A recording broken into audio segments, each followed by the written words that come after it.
करा, सुरुवात करा. नमस्कार. नमस्कार. सर्व सादरकर्त्यांचं या तिसऱ्या पर्वामध्ये मनपूर्वक स्वागत आणि सर्वांना शुभेच्छा. या मंगल पर्वाची सुरुवात आपण श्री अनंतकुमार जोशी, श्री विजयजी डेंगे आणि प्रदीप अडूर यांच्या मंगल शंखनादाने करूया. अनंत कुमार.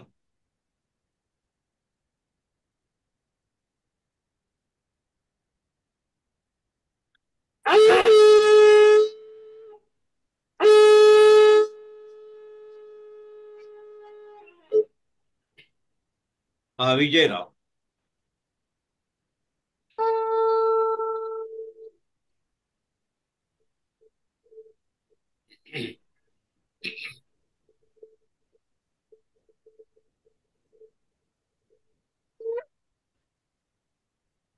आता आपण प्रदीप अडूर यांचा शंखनाद ऐकूया. विशेष म्हणजे सुरुवातीचं त्यांचं स्माईल सगळ्यांनी बघा.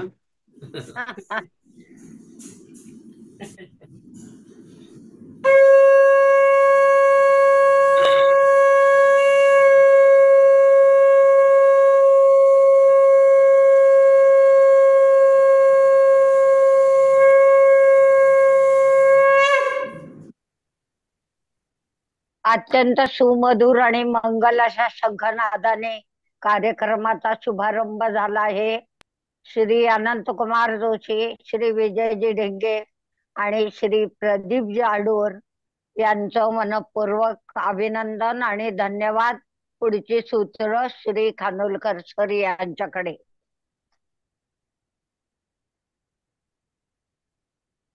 नमस्कार सगळ्यांना.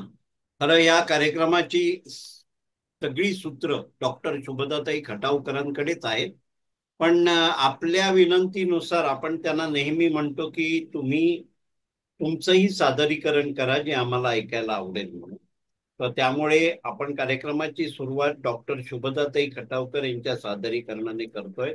डॉक्टर शुभदाताई, करा सुरुवात. नमस्कार. नमस्कार. भक्तिनाद साहित्य समूहाने एक उपक्रम आयोजित केला होता आणि विषय दिला होता श्री समर्थ रामदास स्वामी यांच्यावर काव्य करायचं होतं. माझ्या कवितेचं शीर्षक आहे रामदास. कवितेचं शीर्षक आहे रामदास. राम नामी रंगला रामदास, राम नामी रंगला रामदास, राम भेटीची मनी सोज्वळ आस, राम भेटीची मनी सोज्वळ आस. बालपणापासून केली चिंता विश्वाची, बालपणापासून केली चिंता विश्वाची, भीती नुरली कसली घोर अंधकाराची, भीती नुरली कसली ही घोर अंधकाराची.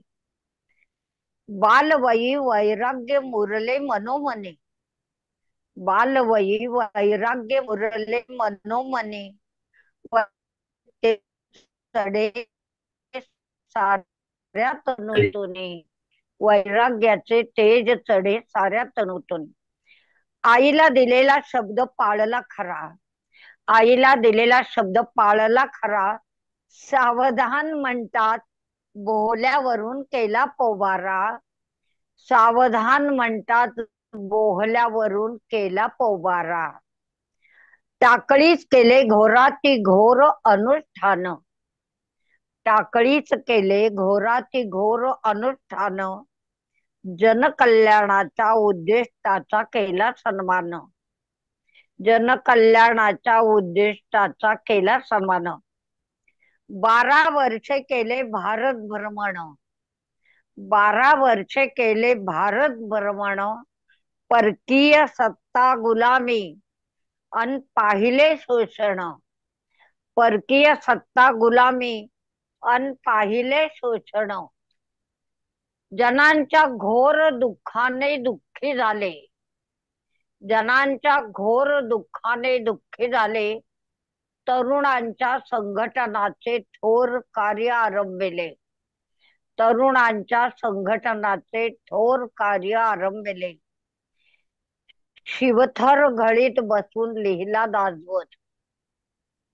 शिवथर घळीत बसून लिहिला दासबोध. जनकल्याणासाठी अवतरला मनोबोध.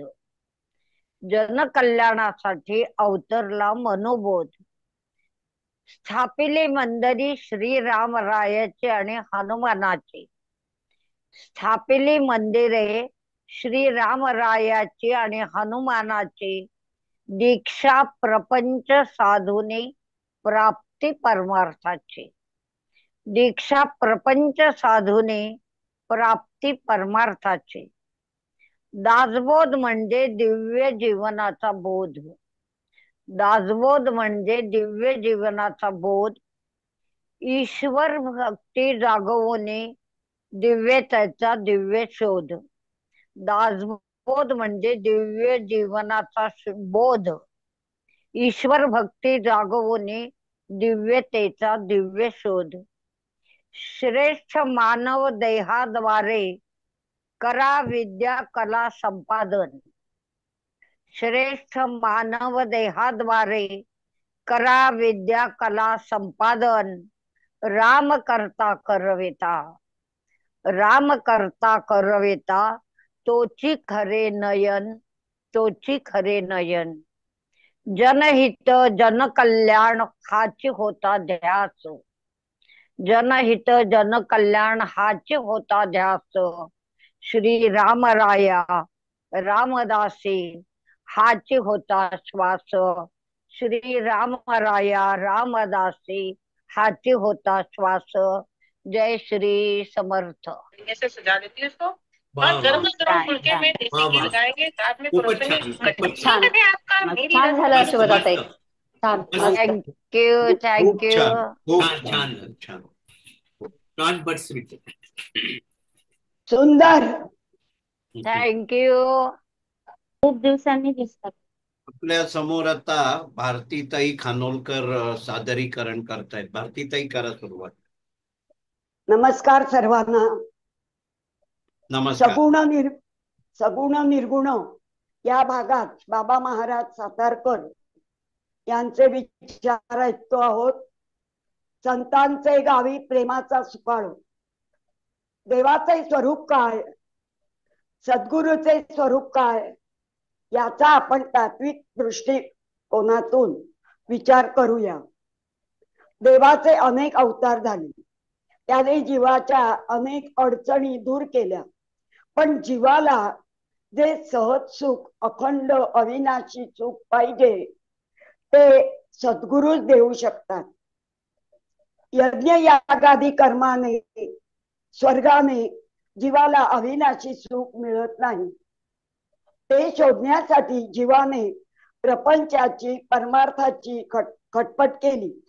जीवाला निराश व्हावे लागले. विचारांती प्रश्न निर्माण होतो की प्रतिती स्वरूप जीवाला जे पाहिजे ते देवदर्शनाने मिळतं की सद्गुरु दर्शनाने. देवदर्शनाने मिळतं ते किती सत्य असतं व सद्गुरु दर्शनाने मिळतं ते किती सह्य असतं याचा आपण विचार करू. तत्वतः ज्ञान हाच देव आहे. सत्ता मात्र ज्ञान हेच त्याचं स्वरूप आहे. तोच परमात्मा भक्ताकरिता सगुण होतो व कर्मपाश तुटतात. ज्ञान सत्ताच कर्मरूप व क्रियारूप आहे अशी खात्री पटते. ज्ञान सत्तेत मी आहे हे स्फुरण हेच विश्वातील पहिलं कर्म होय. हरी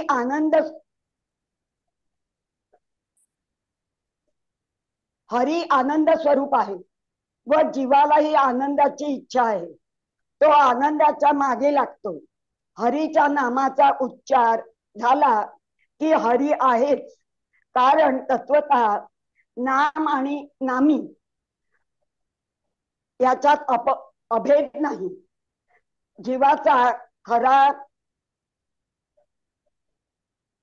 जीवाचा खटाटोप सप्रेमळतेसाठी असतो. ती सप्रेमळता सगुण न झाल्याने तळमळ लागते. जीवाला सप्रेमळता कोठून मिळणार?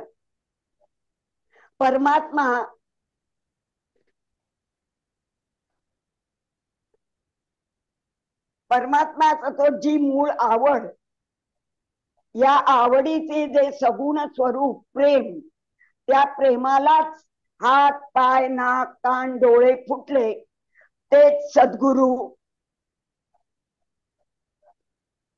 सद्गुरु भाववाचक होते. देवाचा आकार सत्ता मात्र ज्ञानाचा आणि संतांचा आकार शुद्ध प्रेमाचा.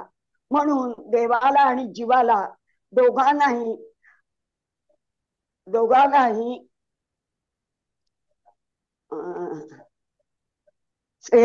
जवळ सुख प्राप्त होते. तुकोबाराय एका अभंगात म्हणतात, संतांचे गावी प्रेमाचा सुकाळ नाही तळमळ दुःख लेश. कारण जीव आणि परमात्म्याचे जे प्रेम आहे ते प्रेमच संत सद्गुरूच्या रूपाने मूर्तिमंत होऊन प्रकट होते आणि ते पाहिल्यावर दोघांनाही अत्यंत सुख होते. थोडक्यात ज्ञानसत्ता प्रभू आपल्याजवळ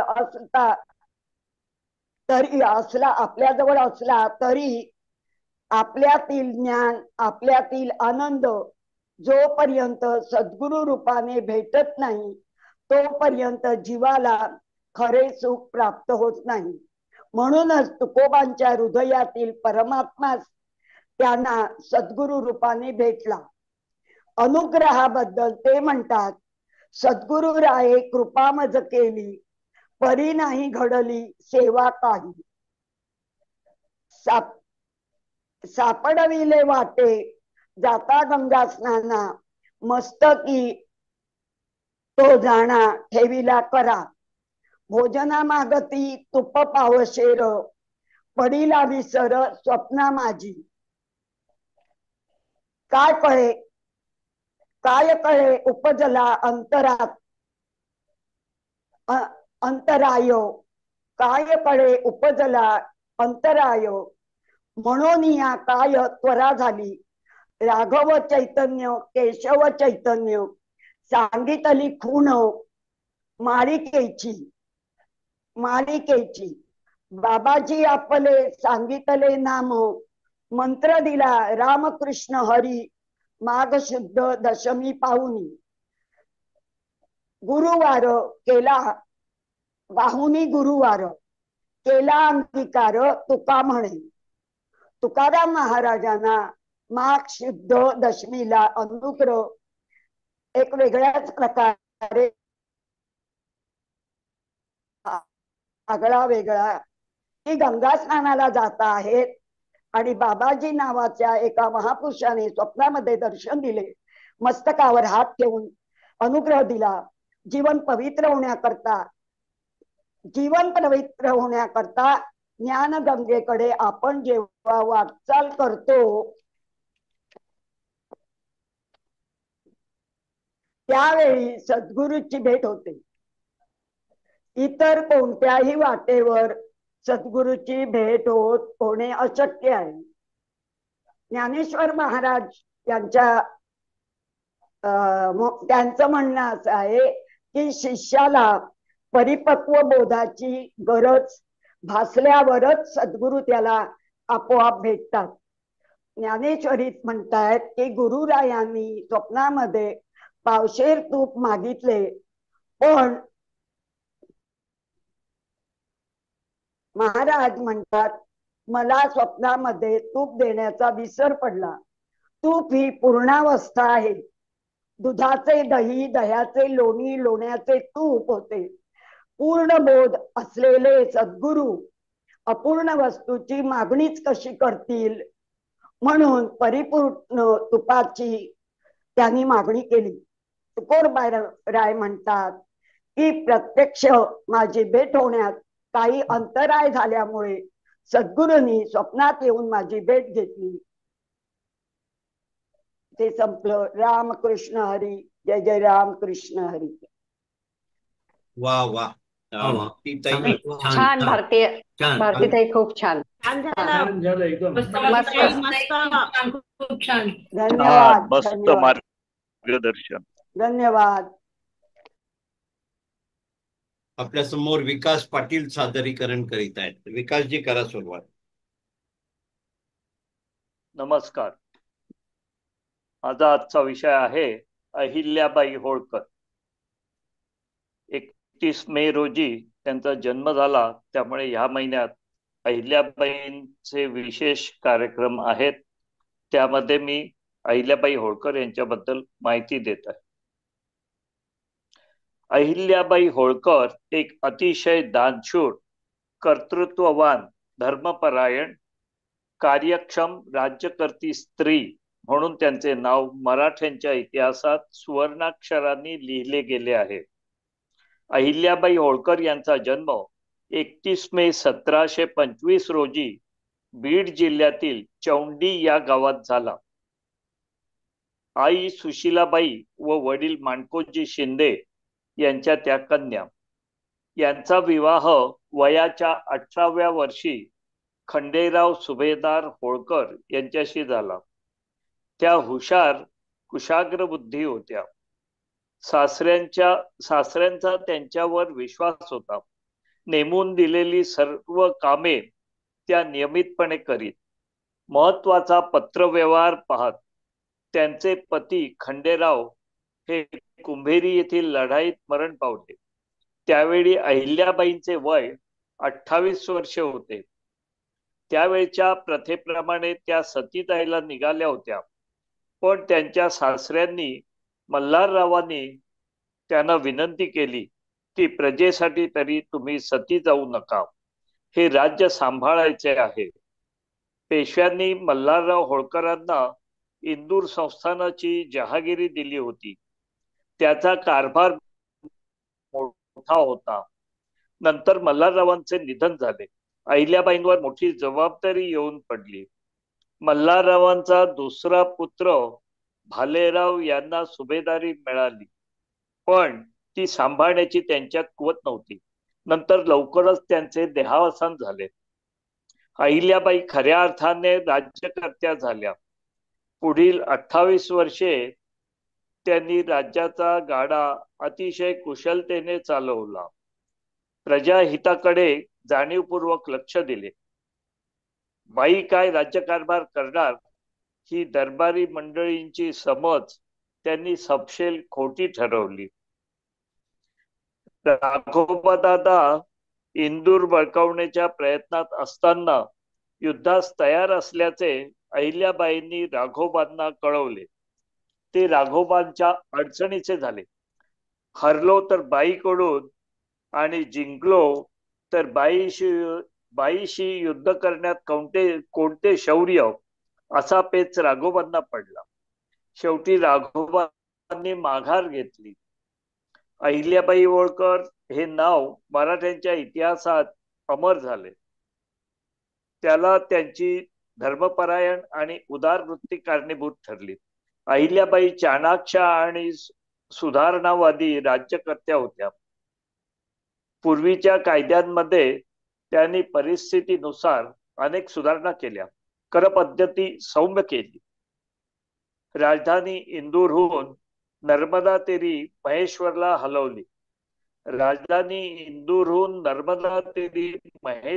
हलवली.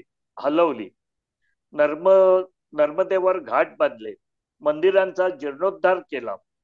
महेश्वर हे विणकरांचे मध्यवर्ती केंद्र होते. तिथे मराठी बाजारपेठ चालू केली. महेश्वरी साड्या प्रसिद्ध आहेतच.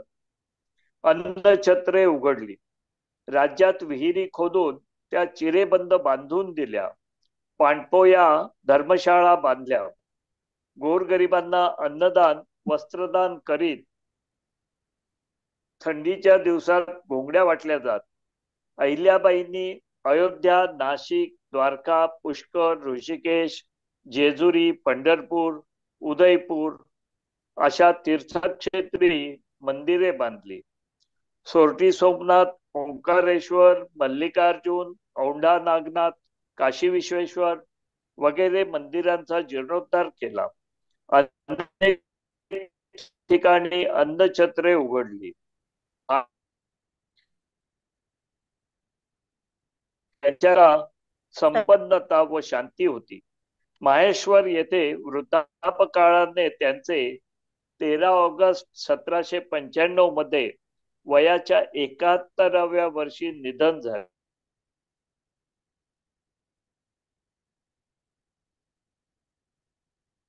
त्यांचे नाव अहिल्याबाईंची माहिती खूपच महत्वाची माहिती. धन्यवाद. सुंदर, खूप सुंदर. अहिल्याबाईंचा जन्मदिवस आहे 31 मे रोजी. अच्छा, थांबा 1 मिनिट. महेशराव 1 मिनिट थांबा. काहीतरी गोंधळ आहे इकडे. महेशराव, आता आपल्या समोर महेश वैजापूरकर सादरीकरण करतायत. करा, सुरुवात करा. नमस्कार सर. नमस्कार. छोटीशी एक स्वरचित आज एक हिंदी कविता मी सादर करतो. वा वा, करा सुरुवात. कवितेचं नाव आहे जिंदगी. ये जिंदगी बहुत हसीन है, ये जिंदगी बहुत हसीन है, न हो तू एक पल भी दूर, न हो तू एक पल भी दूर मेरे नजर से, जी लूं पल दो पल मुस्कुराते, जी लूं मैं पल दो पल मुस्कुराते, ये जिंदगी कितनी हसीन है, ये जिंदगी बहुत हसीन है, कह दो चमन से, कह दो चमन से जरा रुक जा, कह दो फूलों के रंगों से, कह दो फूलों के रंगों से, जी भर के जी लूं मैं इस बहारों में, ये जिंदगी कितनी हसीन है, ये जिंदगी बहुत हसीन है, ये जिंदगी बहुत हसीन है, बादल गिरने से बेकरार है, बादल गिरने से बेकरार है, खूबसूरत ये धरती, खूबसूरत ये धरती गगन को मिलने से बेताब है, खूबसूरत ये धरती गगन को मिलने से बेताब है, ये जिंदगी कितनी हसीन है, ये जिंदगी बहुत हसीन है, भूल जा तू कांटों को, भूल जा तू कांटों को, न टकरा तू पत्थरों से, न टकरा तू पत्थरों से, दुख भरे दिन बीत गए, दुख भरे दिन बीत गए, हंसकर तू चल दुनिया में, हंसकर चल तू दुनिया में, ये जिंदगी कितनी हसीन है, ये जिंदगी बहुत हसीन है, ये जिंदगी बहुत हसीन है, सूरज चांद और तारे, सूरज चांद और तारे कह रहे हैं तुम्हारे बिना मैं अधूरा हूं, तुम्हारे बिना मैं अधूरा हूं, ना छूटे कभी साथ तुम्हारा, ना छूटे कभी साथ तुम्हारा, ये जिंदगी कितनी हसीन है, ये जिंदगी बहुत हसीन है, खुदा भी मिले कभी, ये जिंदगी बहुत हसीन है, खुदा भी मिले कभी, तो मैं कह दूं कि मेहरबान हो, मैं कह दूं कि मेहरबान हो, मुझे और जीने दो, मुझे और जीने दो, ये जिंदगी कितनी हसीन है, ये जिंदगी कितनी हसीन है. वा वा, खूपच महत्वपूर्ण. खूप छान छान. जिंदगी हसीन आहे. खूपच छान. मी डॉक्टर शुभदाताईंना आवडणार आहे हिंदीतून केलं. हिंदी कारण डॉक्टर शुभदाताईंनी हिंदी मधून केलं, MA पण हिंदी मधून केलंय आणि डॉक्टरेट पण हिंदी मधून केलंय. बरोबर. आणि 30-40 वर्ष हिंदी मराठी आणि मराठी हिंदी अनुवाद पण केले. नाही, खरंच खूप छान सांगतात ते. आपल्या भावना ते व्यक्त विश्लेषण करून खूप छान सांगतात. आपल्या समोर आता अनामिकाताई चव्हाण सादरीकरण करतायत. अनामिकाताई, करा, सुरुवात करा. सर्वांना नमस्कार. नमस्कार. आज मी एक गोष्ट सांगणार आहे. गोष्टीचं नाव आहे अक्षय डबा. सौराष्ट्राच्या एका खेडेगावात राहणाऱ्या अक्षय नावाच्या मुलाची ही गोष्ट आहे. वय साधारण 13-14 वर्ष आणि वडील शिक्षक होते. आई लहानपणीच वारली होती. अक्षय अतिशय खोडकर व मस्तीखोर होता. वडील बाहेर गेले की तो कधीतरी शाळेत जाई आणि कधीतरी शाळेत गैरहजर राहील. इतर मुलांशी भांडण मारामारी करे, दादागिरी करे, गरीब मुलांचा खाऊचा डब्बा खाऊन टाके. अभ्यास गृहपाठ कधीच करत नसे. अभ्यासात ढ होताच. सारखा नापास व्हायचा. शिक्षकांचा खूप ओरडा मिळे त्याला. इतर मुलं त्याला डबा अक्षय असे चिडवायचे. त्याला खूप राग यायचा. तो आणखीन दंगा करायचा. हे सर्व सतत चालू असल्यामुळे प्रिन्सिपाल साहेबांनी एकदा अक्षयच्या वडिलांना शाळेत बोलावून घेतलं आणि अक्षय विरुद्ध तक्रार केली आणि सांगितलं, तुम्ही पण शिक्षक आहात ना, मग तुमच्या मुलाला तुम्ही चांगलं काही शिकवलं नाही का, संस्कार दिले नाहीत का, तुम्ही कसे शिक्षक आहात, अशा प्रकारे त्यांना सांगितलं. आणि जर आता 8 दिवसामध्ये अक्षयच्या वागणुकीमध्ये जर काही सुधारणा नाही झाली तर आम्ही त्याला शाळेतून काढून टाकू, ही तुम्हाला आम्ही आधी सांगून ठेवतो. हे सगळं ऐकून अक्षयच्या वडिलांना खूप वाईट वाटलं. ते घरी गेले आणि ते ढसाढसा रडायलाच लागले. मग त्यांना असं वाटलं की अरे रे, मी स्वतः शिक्षक असून माझा काय उपयोग, मी माझ्या स्वतःच्या मुलाला चांगले संस्कार देऊ शकलो नाही, आज मला हे असं सगळं ऐकायला मिळालं. हे सगळं करत असताना ते रडत होते आणि हे सगळं अक्षय पाहत होता. अक्षयला वाटलं, माझ्या एवढा कठोर आणि शिस्तप्रिय वडिलांना असे हतबल आणि दुखी होताना मी कधीच पाहिलं नाही, पण आज ते माझ्यामुळे रडत आहेत.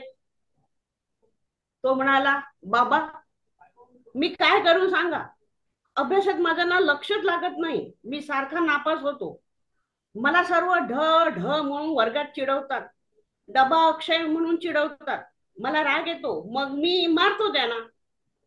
आता अक्षयच्या वडिलांना अक्षयची समस्या समजली आणि आपण पण इतके वर्ष आपल्या मुलाशी अशा खुल्या मनाने आणि असं चांगल्या प्रकारे संभाषण कधी केलेच नाही. आपण आपल्या कामामध्येच मग्न राहिलो.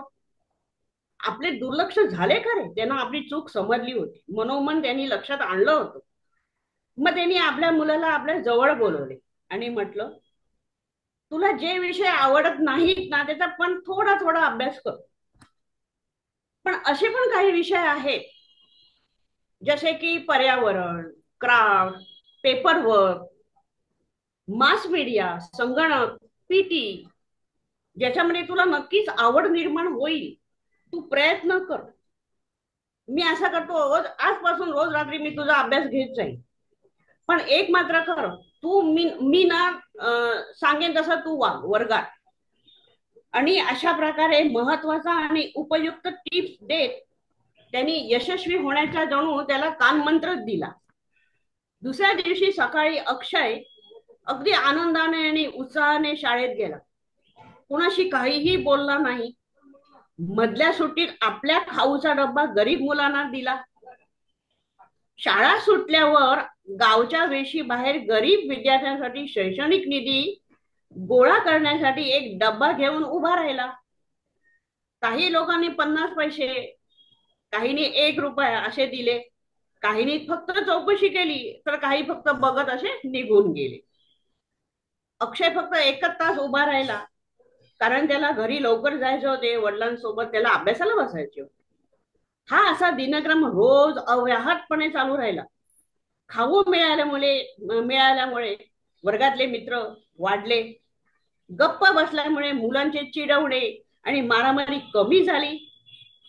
मुलांना, शिक्षकांना मात्र नक्कीच आश्चर्य वाटलं त्याच्या या वागणुकीचं, आणि हा बदल चांगला आहे असं ते बोलले खरे.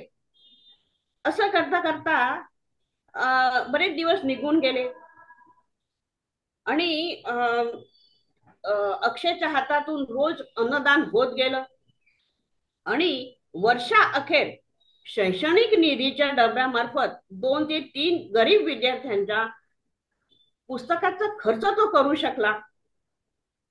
असे करताना अपूर्व समाधानाचा आनंद तो घेत गेला.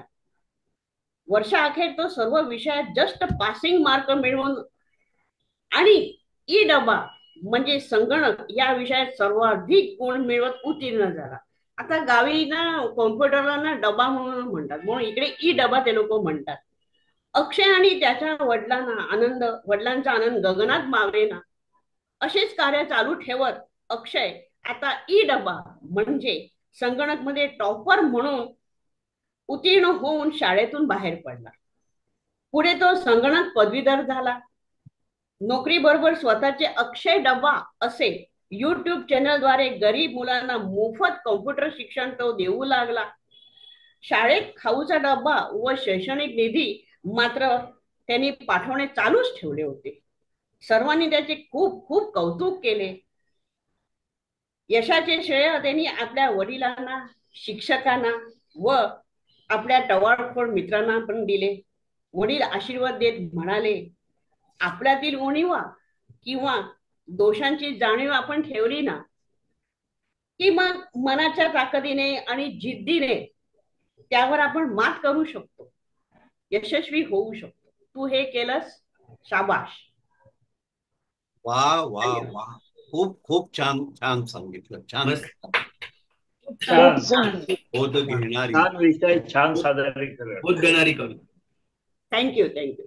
पालकत्वासाठी खूप चांगली.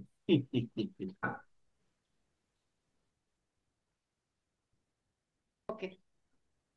आपल्या समोर आता अनसुयाताई कुंभार सादरीकरण करतायत. अनसुयाताई, करा सुरुवात करा. सरसर पडला पहिला पाऊस. काल सरसर पाऊस पडला आणि मी झरझर वहीवर अक्षरे उमटवली. सर्व सभासदांना आणि सारस्वतांना नमस्कार. सरसर पडला पहिला पाऊस. सरसर सरसर पहिल्या धारा कोसळल्या. सरसर सरसर पहिल्या धारा कोसळल्या. मी मातीचा सुगंध छातीत मावेनासा झाला. मी मातीचा सुगंध छातीत मावेनासा झाला. अंगांगावर शिरशिरी यावी असा गारवा लगडला. अंगांगावर शिरशिरी यावी असा गोड गारवा लगडला. नी देह मनाच्या गोड स्मृतींच्या महालात घेऊन गेला. देह मनाच्या गोड स्मृतींच्या महालात घेऊन गेला. आठवले ते धुवांधार पावसातले देवळातले लग्न. आठवले ते धुवांधार पावसातले देवळातले लग्न. कुणाच्या घरातले आडोशाचे चोरटे स्पर्श. कुणाच्या घरातले आडोशाचे चोरटे स्पर्श. इथं सर्व समर्पण आहे त्यावेळी कसे कळले. इथं सर्व समर्पण आहे त्यावेळी कसे कळले. अनोळखी आपले जीव एकमेकात मिसळले. अनोळखी आपले जीव एकमेकात मिसळले. मातीची चूल, काट्या कुट्याचं सरपण, पत्र्याचं शेड. मातीची चूल, काट्या कुट्याचं सरपण, पत्र्याची शेड. भाकरीस कालवण बक्कळ, बाकी नव्हतं कशाचं वेड. भाकरीस कालवण बक्कळ, बाकी नव्हतं कशाचं वेड. गावाभोवतालचे डोंगर अन गच्च सावलीची झाडी. गावाभोवतालचे डोंगर अन गच्च सावलीची झाडी. आकाशातले रांगते ढग अन चंद्र सूर्याची गाडी. आकाशातले रांगते ढग आणि चंद्र सूर्याची गाडी. मावळतीच्या गालावरचे गुलाबी रंग अन वेगळाले ढंग. मावळतीच्या गालावरचे गुलाबी रंग आणि वेगळाले ढंग. पश्चिमेच्या पदरावरचे हिरवेगार तरंग. पश्चिमेच्या पदरावरचे हिरवेगार तरंग. बस एवढेच, बस एवढेच तुझ्या माझ्या, बस एवढेच तुझ्या माझ्यातील पूल जोडणारे दुवे. बस एवढेच तुझ्या माझ्यातील पूल जोडणारे दुवे. निर्लस माणसं भोवताली विचारणारी काय हवे. निर्लस माणसं भोवताली विचारणारी काय हवे. सुख म्हणजे नक्की काय ते तिथं गवसलं. सुख म्हणजे नक्की काय ते तिथं गवसलं. तुझ्या माझ्या प्रेमाचं रोप अलगद कसं अंकुरलं. तुझ्या माझ्या प्रेमाचं रोप अलगद कसं अंकुरलं. आता कसं वाटतंय बघ शांत शांत. आता कसं वाटतंय बघ शांत शांत. विरल्या किती भ्रांती झाले तुझ्या सवे निवांत. विरल्या किती भ्रांती झाले तुझ्या सवे निवांत. त्या गोड आठवणींची पांघरते आहे शाल, त्या गोड आठवणींची पांघरते आहे शाल. रहाबाई छान पावसाने सांगितले आहे काल, रहाबाई छान पावसाने सांगितले आहे काल. धन्यवाद. वा वा वा वा वा मस्त छान मस्त झालं छान झालं. छान छान शीघ्र छान कवी छान मस्त. अनुसयाताई छान छान. धन्यवाद. कालच्या पावसावर लगेच शीघ्र काव्य. शीघ्र शीघ्र कवी. कवयित्री. नमस्कार सगळ्यांना. सर्वांच्या सादरीकरणाची समीक्षा डॉक्टर शुभदाताई खटावकर करणार आहेत, पण माझ्यावर एक नेहमीच कठीण प्रसंग असतो की त्यांच्या सादरीकरणाचा आढावा घ्यायचा. समीक्षा शब्द मी टाळलेला आहे, कारण आपण एखाद्या गोष्टीचा आढावा घेतो ना, तो आपल्या कुवतीप्रमाणे. भक्तीनं साहित्य समूह मध्ये विषय दिला होता कवितेसाठी श्री रामदास स्वामी, आणि डॉक्टर शुभदाताई खटावकर यांची कविता आहे रामदास. राम नामी रंगला, राम भेटीची मने सोजवळ आस, असं त्यांनी म्हटलेलं आहे. हा सोजवळ शब्द मनी आल्यामुळे ना त्या लाईनचा अर्थच बघा एक छान झालेला आहे. केली चिंता विश्वाची लहानपणापासून. आपण रामदास स्वामींबद्दल ऐकतोय. बालमनी वैराग्य भावना त्यांच्या मनात होती. वैराग्याचे तेज क्षणोक्षणी जाणवायचे, परंतु आईच्या आग्रहाला बळी पडून बोहल्यापर्यंत गेले होते. पण सावधान म्हणताच शुभ लग्न सावधान याचा खरा अर्थ त्यांना कळला होता की इथे आपल्याला प्रपंचाची बंधनं आणि नियम सांगितले जाणार आहेत. तेव्हा त्यांनी तिथूनच पोबारा केला, हे आपल्या सगळ्यांना माहिती आहे. पण आयुष्यभर त्यांनी जनकल्याणाच्या उद्देशांचा सन्मान केला. तब्बल 12 वर्षे भारत भ्रमण केलं. तो काळ वाईट होता, गुलामगिरीचा होता, मोगलांच्या अत्याचारांचा होता. परकीय सत्ता गुलामी पाहिली, आणि तेव्हा जे त्यांनी जनतेचं दुःख बघितलं अखंड भारतामधलं, त्यांनी ते फार दुःखी झाले. आणि त्यानंतर त्या सगळ्याचा आधार घेऊन शिवथर घडी त्यांनी दासबोध लिहिला. त्यांनी जी मंदिरं स्थापली आहेत ती रामराय आणि हनुमानाची आहे. आता हा एक छान वाक्य आहे की दीक्षा त्यांनी प्रपंच साधुनी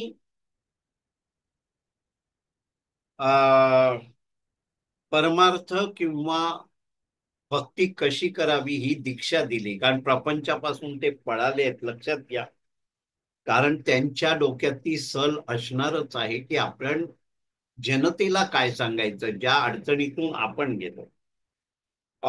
दासबोध ने अगदी दिव्य बोध दिलेला आहे सगळ्यांना, दिव्य शक्ती दिलेली आहे.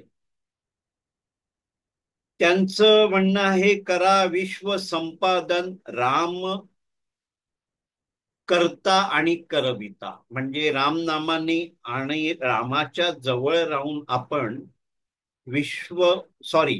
विद्या आहे, हा विश्व नाहीये, विद्या संपादन करावी. माझ्याकडून चूक झाली आहे. जनकल्याण आणि जनतेचाच ध्यास घेतलेले रामदास स्वामी, रामराय रामदास राममय अशी कविता छान वाटलं. म्हणजे कवितेच्या कमी शब्दामध्ये अख्खा आपल्या समोर एखादा लेख उलगडावा अशी मला त्यांच्याकडून नेहमी प्रचिती येते जेव्हा जेव्हा ते काव्य सादर करतात. आणि डॉक्टर शुभदाताई, आम्हाला रास्त अभिमान आहे तुम्ही आमच्याबद्दल, आमच्या बरोबर असल्याबद्दल आणि या कार्यक्रमाची धुरा तुम्ही सांभाळत असल्यामुळे.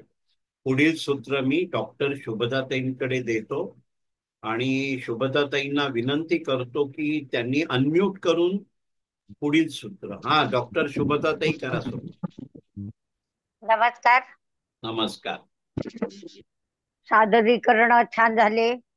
भारती खानोलकर सगुणे निर्गुणे या शीर्षकाखाली आपल्याला बरंच काही नवं नवं ऐकवत आहेत. आज त्यांनी जे काही संत समागम असतो किंवा संतांची संगती असते त्याचे परिणाम काय होतात, तर हे वर्णन करताना त्यांनी तुकारामांचा एक अभंग घेतला की संतांचे दारी प्रेमाचा सुकाळ. शेतकऱ्याच्या घरी जसं अन्नाचा सुकाळ, फुलवाल्याच्या घरी फुलांचा सुकाळ, तसं संतां घरी काय मिळेल याचं अत्यंत उत्कट उत्तर म्हणजे प्रेमाचा सुकाळ. संतांजवळ जो कोणी जाईल त्याला प्रेम हे मिळणारच. आणि ही ईश्वरी शक्ती त्यांच्यामध्ये असल्यामुळे जीवाला आणि जी परमार्थाची ओढ लागते त्या परमार्थाच्या ओढीतून त्याचं दुःख नष्ट होतं. आणि सगळ्यात महत्वाची गोष्ट म्हणजे गुरु भेटीची तन्मयता अंतरी आपल्या जागावी लागते. आपल्या अंतरी जोपर्यंत त्याचा ध्यास लागत नाही तोपर्यंत गुरुचं दर्शन होणार नाही. आणि कितीही उपासना केली तरी त्या उपासनेचं साधनेचं खरं फळ मिळणार नाही. आणि म्हणून सद्गुरु दर्शन किती महत्वाचं, त्यांचं ज्ञान आपल्याला मिळणं किती महत्वाचं. आणि हे सगळं जीवाला समजून घेण्यासाठी परमार्थ करावा लागतो. आणि सगळ्यात महत्वाची गोष्ट म्हणजे ज्या वेळेला आपण परमार्थाच्या वाटेवर जातो त्यावेळी आपला समोर साजीर रूप आहे त्याचा आपल्याला ध्यास लागतो. म्हणून श्रीकृष्णांनी सुद्धा सांगितलं की मी कुठे असतो तर मी साधू संतांच्या घोळक्यात असतो. मला मंदिरात शोधू नका. माझा शोध जर घ्यायचा असेल तर तो साधू संतांच्या घोळक्यामध्ये घ्या.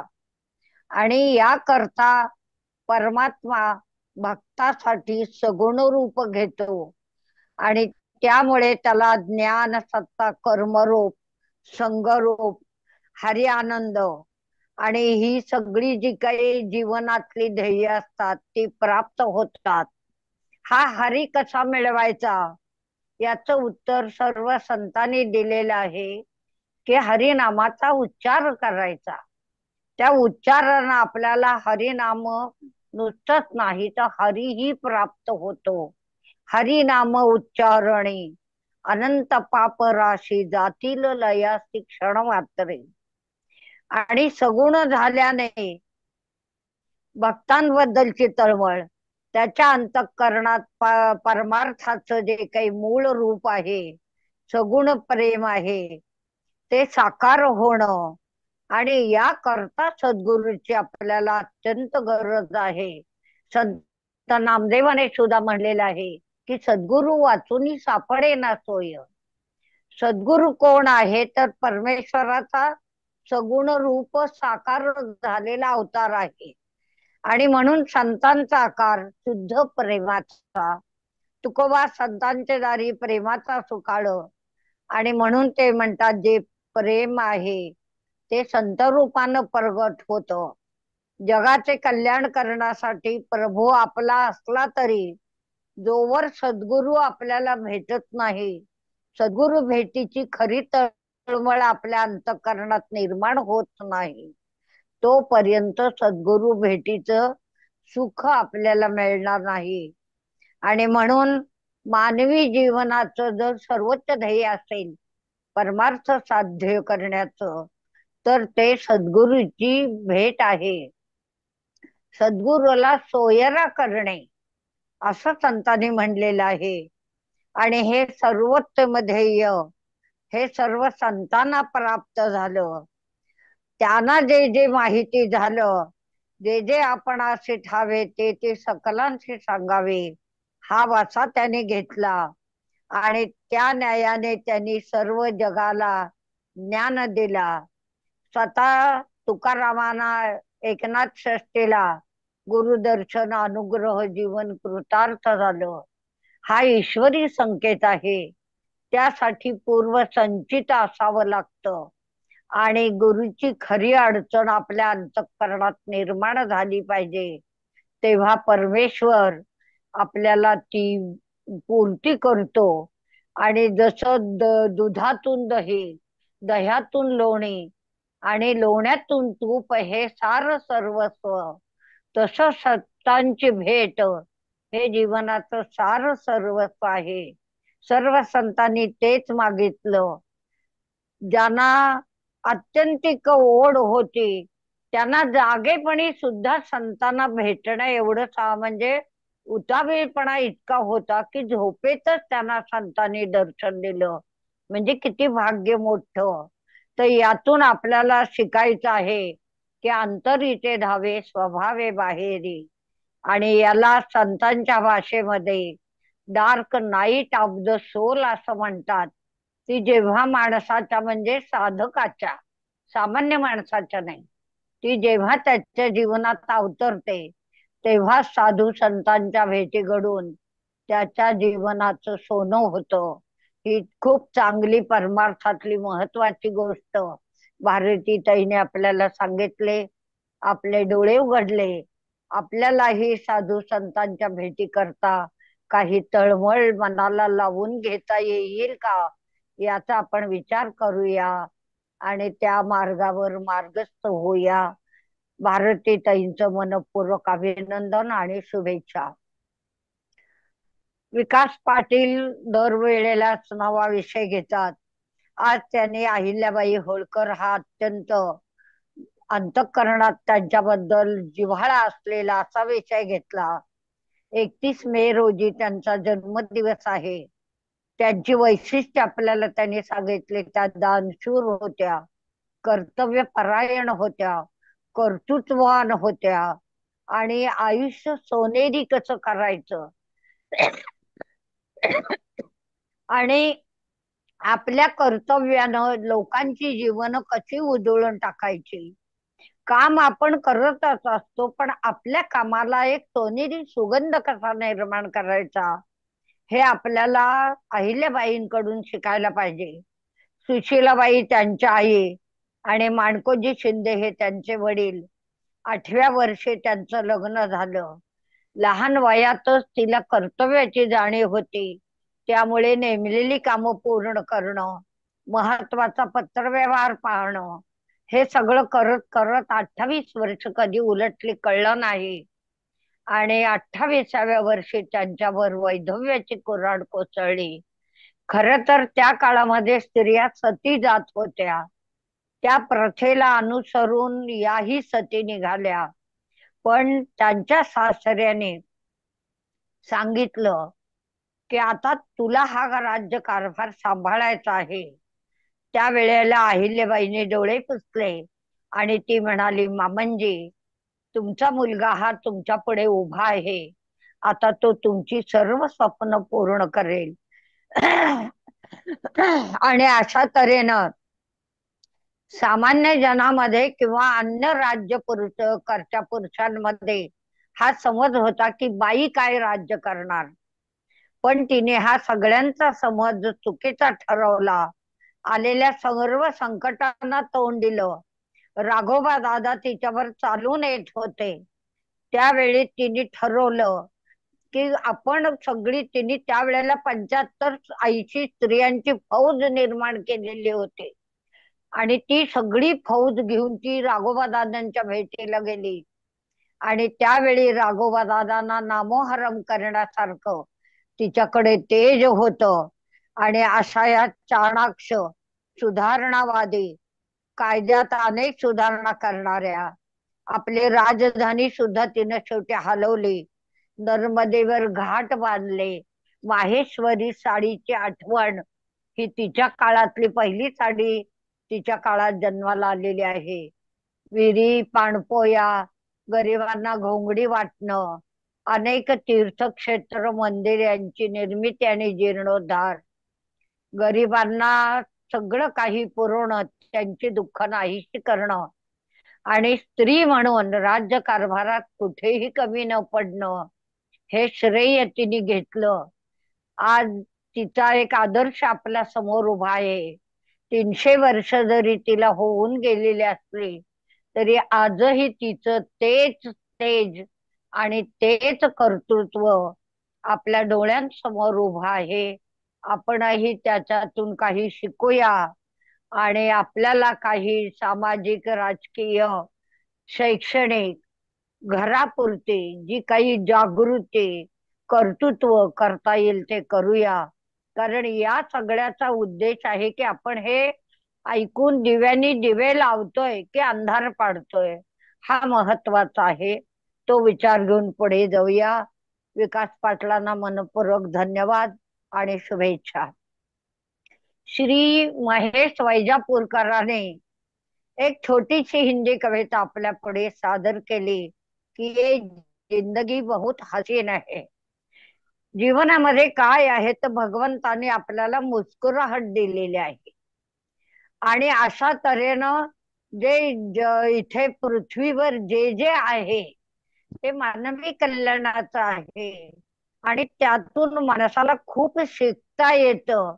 नुसतं शिकता येत नाही तर आनंद मिळवता येतो आणि दुसऱ्याचा आनंद वाढवण्याची कलाही साध्य करता येते. आणि म्हणून ते चमन को प्रणाम करते हैं आणि बहारों की विशेषता उन्हें बहुत पसंद है, बादल गिरने के लिए बेकरार. आणि म्हणून आमच्या महादेवी तर म्हणायच्या की तुला काय व्हायचं आहे की छोटी बदली हो, एक छोट तू ढग हो की जो ढग तहानेलेला पाणी देईल आणि तप्त झालेल्या धरतीला शांतवन देईल. म्हणजे शब्द अतिशय छोटा असतो, अक्षर किती आहेत यापेक्षा त्यामध्ये किती मोठा अर्थ आपल्याला गवसतो हे कवितेतून आपल्याला कळतं. कविता म्हणजे गागर में सागर. खूप मोठा विचार कवितेमध्ये मांडताना शब्द मोजून तोलून वापरावे लागतात. आणि सगळ्यात महत्वाचं, पाऊस पडतो याचा अर्थ ते म्हणतात दूर दूर से ये धरती गगन को मिलने से बेकरार. पाऊस पडणं ही एक नैसर्गिक क्रिया आहे, पण त्याच्यामध्ये काय आहे तर वरचं जे आभाळ आहे, गगन आहे, त्याची वर्षातून 4च महिने धरतीची भेट होते आणि ते माध्यम आहे पावसाचं. जहां देखो वहां हसीन नजारा है, चांद तारे इनके बिना जीवन अधूरा है आणि सगळ्यात महत्वाचं न छूटे कभी साथ तुम्हारा. मी 8 भागामध्ये माझा निसर्गाचा लेख आपल्या पुढे सादर केला. प्रत्येक भागामध्ये हेच मंतव्य होतं की निसर्गाचं आपलं नातं कुठेही तुटू देऊ नये. त्याकरता आपला जन्म या धरतीवर आहे. आणि सगळ्यात महत्वाची शिकवण म्हणजे जिये और जीने दो.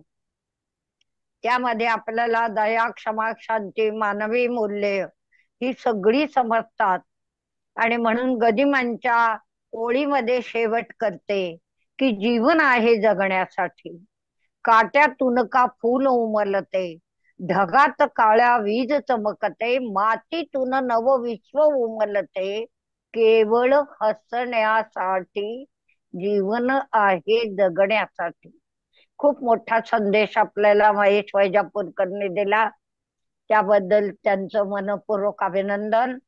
आणि नव्या कविता घेऊन त्यांनी सादर व्हावं या शुभेच्छेसह इथे त्यांच्या बोलण्याला, त्यांच्या जे समीक्षेला पूर्णविराम. अनामिका ताईने आपल्याला अक्षय डबा नावाची एका अक्षय मुलाची गोष्ट सांगितली. नाव त्याचं अक्षय आहे. अक्षय म्हणजे कुठेही त्याच्यात बदल होत नाही, कमी होत नाही, उलट जास्तच होत जातं. सुरुवातीचं आयुष्य त्याचं अत्यंत दुःखी, अपयशी, सगळ्यांकडून मार खाल्लेलं, अपशब्दांचा मारा झालेलं असं आहे. शाळेमध्ये, मित्रांमध्ये, गुरुजनांमध्ये कुठेही त्याला मान नाही. आणि ही गोष्ट वडिलांना जेव्हा कळते तेव्हा वडिलांच्या लक्षात येतं की घरामध्ये प्रेम करणारी आई त्याला नाही. आणि ही उणीव आपण ती भरून काढण्याकडे कुठेही लक्ष दिलेलं नाही. इथे सगळ्यात महत्वाची गोष्ट आहे की मूल आडमार्गावर का गेलं. आपल्याला माहित आहे की घोडा का फिरला, म्हणजे घोडा का आडला, पान का करपलं किंवा सडलं आणि भाकरी का करपली, त्याची कारण आहे ते फिरवलं नाही आपण. घोडा फिरवला आडणार नाही. पानं म्हणजे खायची पानं 4 दिवसांनी 2 दिवसांनी बाहेर काढून पुसून पुन्हा ठेवायला लागतात. आणि तव्यावरची भाकरी फिरवावी लागते, तेव्हाच ती करपत नाही.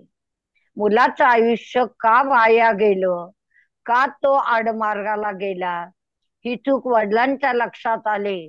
आणि अपयश नुसतं नाही तर शिक्षक म्हणून आलं, याची त्यांना खूप खंत वाटली. आणि सगळ्यात महत्वाची गोष्ट काय केली असेल तर इथे त्याला शिक्षा केली नाही. शिक्षेने माणूस सुधारत नाही. प्रेमाने जग जिंकावे. प्रेमामध्ये, जिव्हाळ्यामध्ये, आपुलकीमध्ये जी ताकद आहे ती दुसऱ्या कशात नाही. आणि ती त्याने वापरली.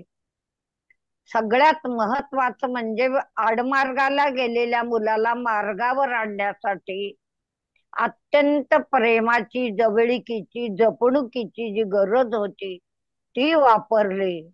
आणि त्याचा परिणाम म्हणजे इतक्या दिवसामध्ये गैरवर्तन करणारा मुलगा एका दिवसात सुधारू शकतो. त्याच्यामध्ये अपेक्षित वर्तन बदल होतो. तो चांगला वागतो आहे, स्वतः डबा खात नाही, गरिबांना तो डबा देतो आहे. आणि एवढंच नाही तर उत्तम गुणाने कॉम्प्युटरमध्ये पहिला येऊन त्यानं हा विक्रम प्रस्थापित केला. सगळ्यांच्या मनाचं, डोळ्यांचं पारणं फिटलं. इतकंच नाही तर शाळा सुटल्यानंतर, शाळेतून बाहेर पडल्यानंतर, कॉलेज पूर्ण केल्यानंतर जनसेवेचा त्यांनी जे वसा घेतला तो अक्षय वसा अखेरपर्यंत पाळला. म्हणजे माणसामध्ये परिवर्तन होऊ शकतं, फक्त त्याला कशा पद्धतीने हँडल करायचं हे आपण ठरवलं पाहिजे. दुष्टपणानं, द्वेषी बोलून माणूस सुधारू शकत नाही. तो उलट गैरवर्तन जास्त करेल.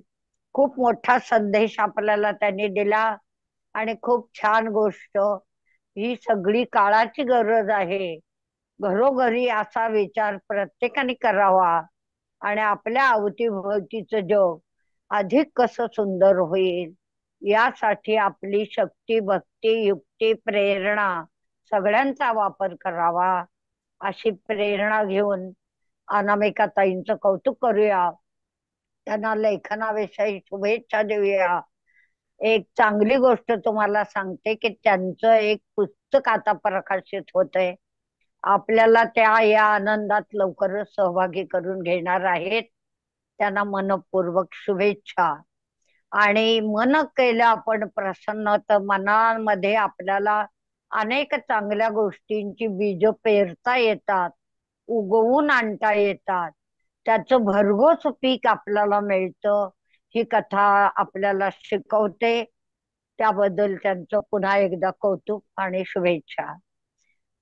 अनुशया कुंभाराने कालच पडलेल्या एक तासभर जो पाऊस पडून गेला त्याच्याशी हितगुज साधलं. आणि सरसर पडल्या पावसाच्या धारा कशा कोसळल्या, मातीचा सुगंध कसा आला. अंगणामध्ये गोड गारवा आणण्याचं काम पाऊस करत असतो. आपण 8 महिने त्याची वाट बघतो. आणि त्याचा सुगंध मातीच्या वासात सोनं शिंपेत येतो, मोती उधळीत येतो, पावसाची बरसात करत येतो. आणि हा सगळा आनंद देणारा हा पाऊस आपला अत्यंत आवडता जिवलग सखा आहे, तो काल आपल्या भेटीला आला. आपल्या मनावर आठवणींचा सडा पेरून गेला. आपल्या अनेक आठवणी जागा करून गेल्या. मनामध्ये अनेक गोष्टी जाग्या झाल्या. जीवांचं एकमेकांशी प्रेम जडलं. मातीची चूल, त्यावेळ मिळणारी भाकरी, या सगळ्या गोष्टींना नवतेज प्राप्त झालं. आणि अशा तऱ्हेनं तुझ्या माझ्यात सूर जुळणारे, सगळ्यात महत्वाचं म्हणजे पाऊस तप्ततेला शांत होतो, तसं सूर सुद्धा मनामध्ये एकमेकांच्या प्रेमाची भावना निर्माण करतात. तुझं माझं सख्यत्व तिथं गवसतं. म्हणजे सख्यत्व कुठे गवसावं याचा शोध घ्यावा लागतो. शोधलं की सापडतं, आणि ते सापडल्याचा आनंद अत्यंत मधुर असतो, शब्दातीत असतो. आपण त्याला शब्दात पकडण्याचा प्रयत्न करतो, आणि मग हा सगळा आनंद त्याने शब्दामध्ये पकडला आणि आपल्यापर्यंत आणून पोहोचवला. सगळ्यात महत्वाचा प्रश्न शेवटी विचारला की आता कसं वाटतंय. आता वाटतंय शांत शांत वाटतंय, कारण त्या गोड आठवणींची शाल आपण आता पांघरलेली आहे.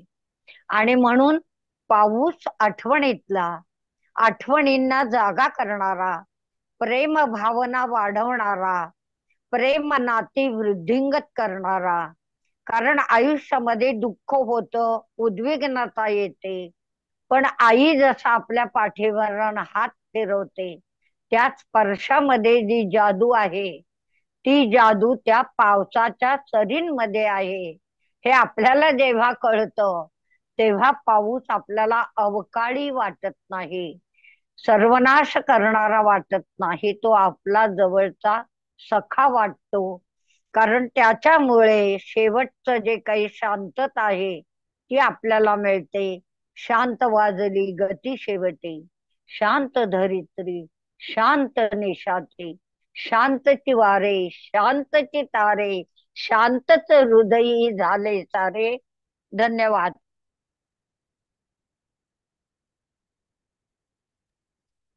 डॉक्टर शुभदाताई, तुम्ही छान सगळ्यांचा आढावा समीक्षा घेतली. आणि अनामिकाताई, तुम्हाला खूप खूप शुभेच्छा. कारण तुमच्या सगळ्या कथा बोधपर असतात, त्या आमच्यापर्यंत पोहोचतील. आणि असेच लिहित राहा आणि सादरीकरण करत राहा. सर्वांचं समीकरण अतिशय सुंदर झालं. वेगवेगळे विषय आले. अत्यंत कमी शब्दात सगळेजण खूप चांगलं सांगायचा प्रयत्न करतायत, याचा मला मनस्वी आनंद आहे. आणि असाच आनंद आपण एकमेकांचा वृद्धिंगत करत राहूया आणि विरंगुळ्याचं नाव सार्थक करूया. धन्यवाद.